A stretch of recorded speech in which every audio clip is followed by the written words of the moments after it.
stage, Sheri Berger.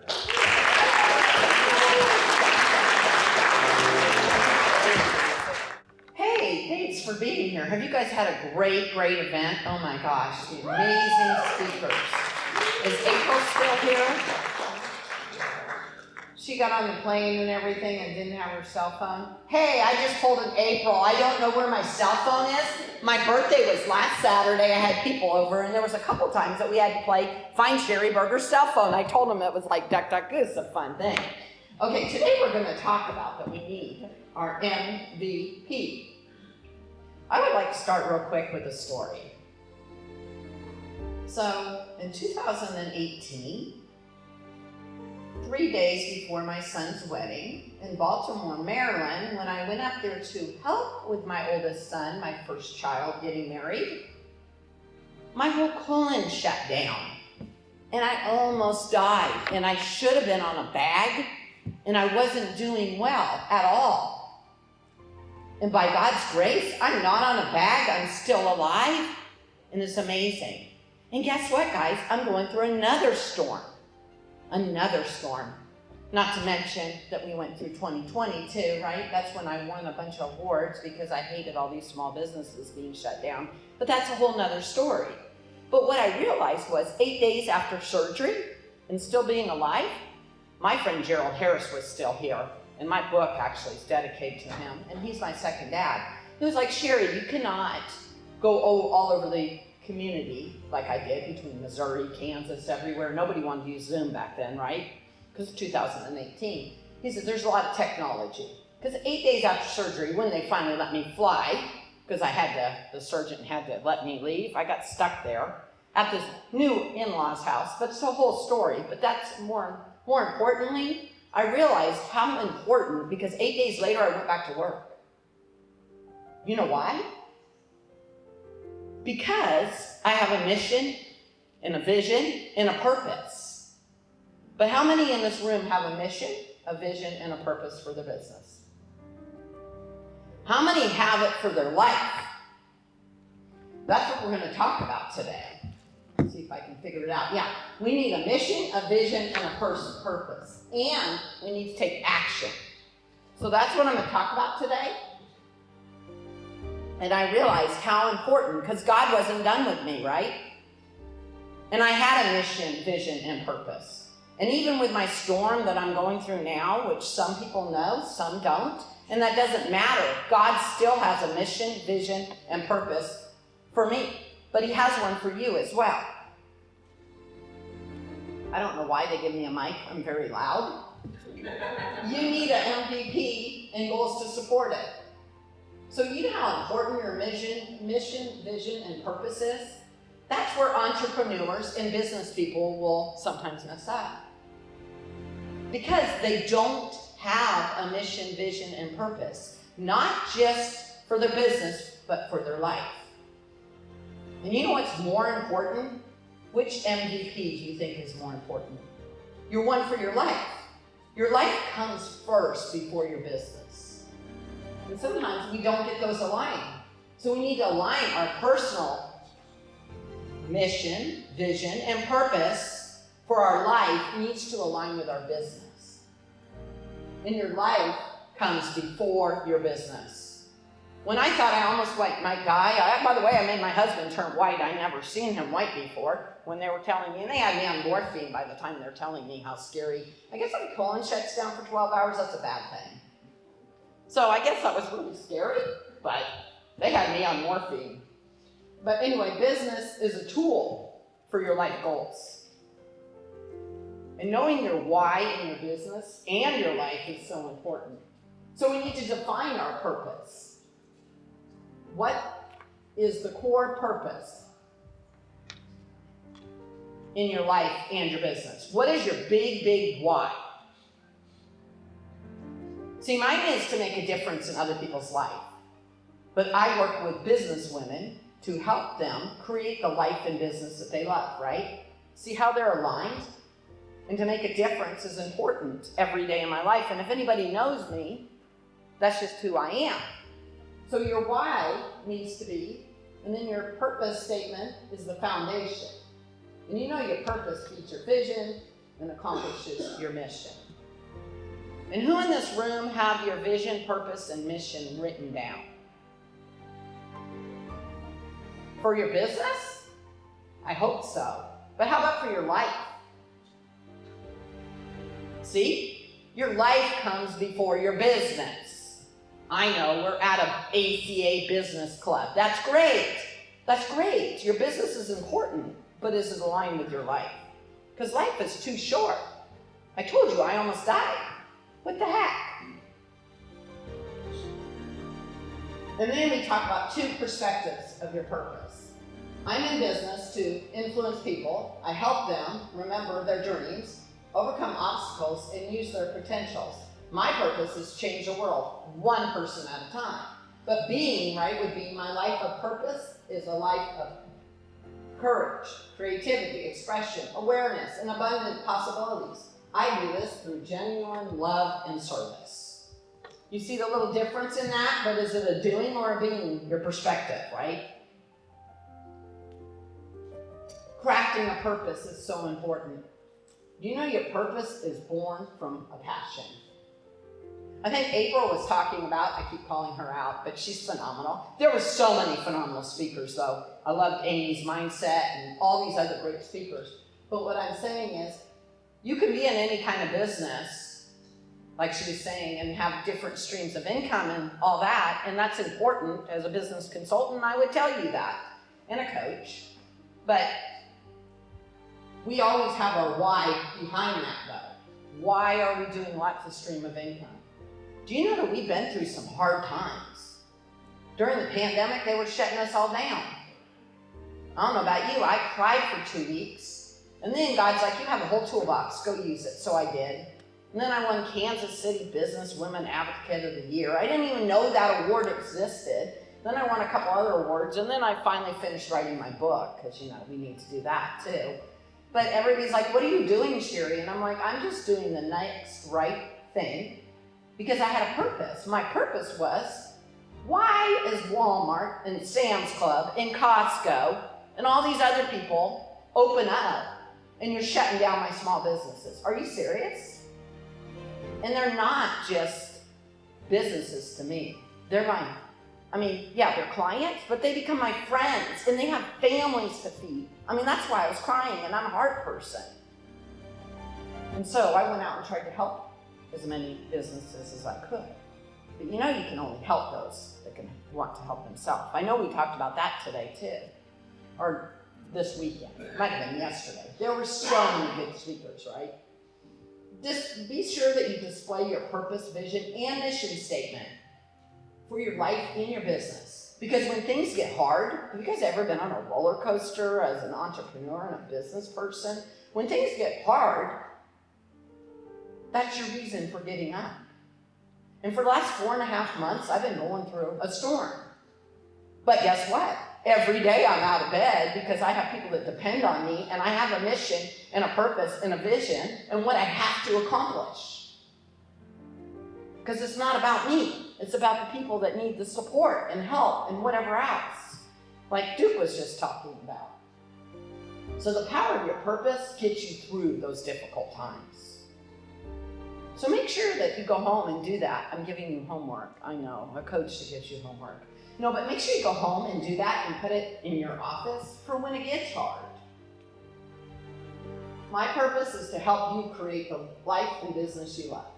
Now, my purpose is a little bit stronger than that, because I was working with my marketing guy, and he goes, your purpose is actually to help business women, and not that I don't work with men, right? But business women create the life and business you love. Because my purpose was born out of frustration. I felt when families were being torn apart by women being forced to choose between their home life and their business, their dreams, causing financial and time and available stress. Because us women, we try to do it all. We can't do it all. And everybody was laughing about the balance, and that's right, we can't have balance. But without a plan, you plan to fail. So my whole book that I wrote is about work-life balance. Well, life and business balance, right? And right now I'm talking about chapter 3 of having your purpose, vision, and mission. And by the way, I got told a week ago that they wanted me to speak today. So I'm going off the cuff. I was supposed to be on the speaker panel, but I'm here. So you need to create a complying vision. Really think vision as an external tool. It's inspiring and awe-inspiring. It's very important. I don't need to read the slides to you. You know how to read it. Your business vision, the role of your vision statement, characteristics of a good vision statement, and your why statement. Remember, we talked about having your purpose. And no, I'm not doing it in an MVP order because we need our purpose first, our why. And our vision is showing us our direction of where we're going. Right? What do you envision for tomorrow? Make sure you have that written out, but not just for your life. Your business, but for your life. I did not envision being in a hospital bed 3 days before my son's wedding. And I argued with the doctors, because I am Sheri Berger, that I will be at my son's wedding. And then when I realized they were going to let me out, you know what they told me? I had to keep food down, and then I had to be able to poop. Okay, I don't have control over either one of those. When I told my 19-year-old daughter at the time that, she's like, okay, Mom, just get on that. And I was like, okay. But I was like, no, I'm going to get out. And when I realized they were going to let me make it to the wedding, I go, no, I'm giving the toast at the rehearsal dinner, and I need to be there. So I barely got out of there. Luckily, I practiced my notes. My husband left my computer and notes at the Airbnb that we were staying at. Anyway, I got them both. I did my presentation. I made people cry. That was great, but I was on oxycodone, so whatever. And I had 2 nurses with me because my daughter-in-law was studying to be a nurse and my sister-in-law is a nurse, so I had both of them telling me what I could eat and not eat. But I made it. And when I showed up, my little 19-year-old daughter, she's the oldest girl, she's like, why are you here, Mom? You can be here tomorrow, but you need to be rested. And I'm like, no, I'm here. I barely made it in time. And I gave the toast, and then I was back home in bed, or back to the Airbnb at 9 o'clock in bed, because I stayed there 5 to 9. I can do that. But I had my why statement of that, right? But here's my business vision statement, just for an example. Here to their consulting is to help build women by empowering them to build more confidence by increasing their life and work balance. Remember I said we try to do it all, and we want to have it all. We can't do it all. But what if we outsource some things? What if we can do it all, but we don't need to do it all. That's what I'm saying. Defining your mission statement. Mission role is achieving the vision, reflecting your values and commitment. So your mission statement is the roles that achieve your vision. So here, I'm sure you guys have mission statements. An example would be Disney has to make people happy. Google to provide access to the world's information in one click. And here to their consulting, have you ever heard of that company? It's pretty phenomenal. It empowers women to be successful in their life and business. So creating a personal vision statement, the importance of the personal vision statement is because, like April said, if you're doing all these things and you're making money and you're bringing that all in, which is great, so that you can be financially independent, but what is your personal vision? What do you want to do with all that extra money? Do you want to help more people? Do you want to, give back to different communities? Trust your gut. People tell you can't do that. What are you thinking? Especially when you run your own business and you're an entrepreneur. How many times do you get told, what are you doing? Who here ever gets told, what are you doing? Go get a real job. Right? You'll be like, what are you doing? I'm living out my purpose and my vision and my mission. That's what I'm doing.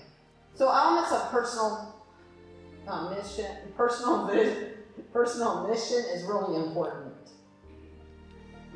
Oops, I go too far. My personal mission statement.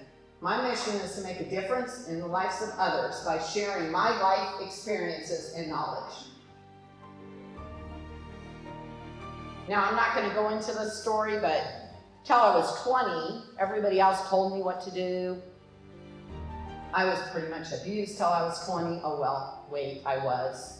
And I didn't have choices. But when I was 20, I got to choose a different life. And I had one person that believed in me. His name's Gerald Harris. I lost him during the pandemic, not from the pandemic, but it was a weird funeral, right? A hard way to lose. He's my second dad. He was the first person unconditionally believed in me. And that's why I do what I do today. Because if you're the one person that believes in somebody else, what kind of snowball effect can that have? When everybody told me I couldn't, he would say, do you want to or you don't? And I'd be like, oh, no, Gerald, you're not hearing what everybody says about me. Right? We talked about mindset, growth mindset. But when you get told as a child, and then my ex-husband, I have an ex-husband who's an abusive alcoholic. He just played right into that. He had all that power. Believe it or not, when I left my ex-husband, I didn't have a GED, I didn't have any money, I didn't have a driver's license, none of that.